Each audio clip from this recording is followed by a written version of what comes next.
വർഷം 1984. പാലായിലെ പള്ളിപ്പെരുന്നാൾ കൊടിയേറിയ സമയം.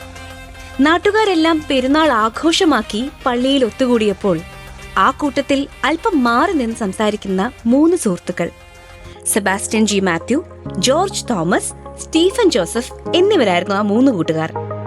3 പേരും പോസ്റ്റ് ഗ്രാജുവേറ്റ്സ് ആയിരുന്നു. അവർ അവിടെ ഒത്തുകൂടിയത് സൗഹൃദ സംഭാഷണത്തിന് മാത്രമായിരുന്നില്ല. അവർ തമ്മിൽ ഒരു ആശയം ചർച്ച ചെയ്യുകയായിരുന്നു. തങ്ങൾക്ക് ലഭിച്ച വിദ്യാഭ്യാസത്തിന്റെ മൂല്യം ആ നാട്ടിലെ കുട്ടികൾക്ക് പകർന്നു നൽകുക. അതിനായി ഒരു ട്യൂഷൻ സെന്റർ തുടങ്ങുക. ട്യൂഷൻ സെന്റർ തങ്ങൾക്കൊരു ജോലി സാധ്യത കൂടിയാണെന്നും അവർക്കറിയാമായിരുന്നു. അങ്ങനെ അവർ 3 പേരും കൂടി പാല അൽഫോൺസ കോളേജിനടുത്തുള്ള ഒരു പഴയ കെട്ടിടം 1500 രൂപയ്ക്ക് വാടകയ്ക്കെടുക്കുന്നു.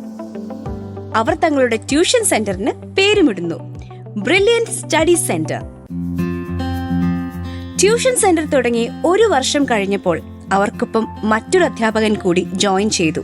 ബി സന്തോഷ് കുമാർ എന്നായിരുന്നു ആ അധ്യാപകന്റെ പേര്.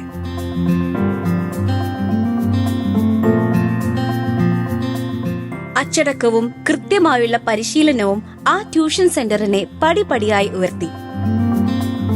ട്യൂഷനൊപ്പം എഞ്ചിനീയറിംഗ്, മെഡിക്കൽ എൻട്രൻസ് പരീക്ഷകൾക്കുള്ള പരിശീലനവും ആ 4 കൂട്ടുകാരും ചേർന്ന് ആരംഭിച്ചു.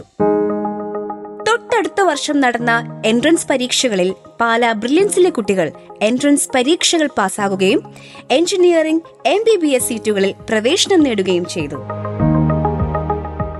1984 ഏതാനും കുട്ടികൾക്ക് ട്യൂഷൻ നൽകി തുടങ്ങിയ ആ സ്ഥാപനം ഇന്ന് കേരളത്തിലും ഇന്ത്യയിൽ ഒട്ടാകെയും എഞ്ചിനീയറിംഗ്, മെഡിക്കൽ എൻട്രൻസ് പരിശീലന രംഗത്തെ പകരം വെക്കാനാകാത്ത പേരായി മാറി.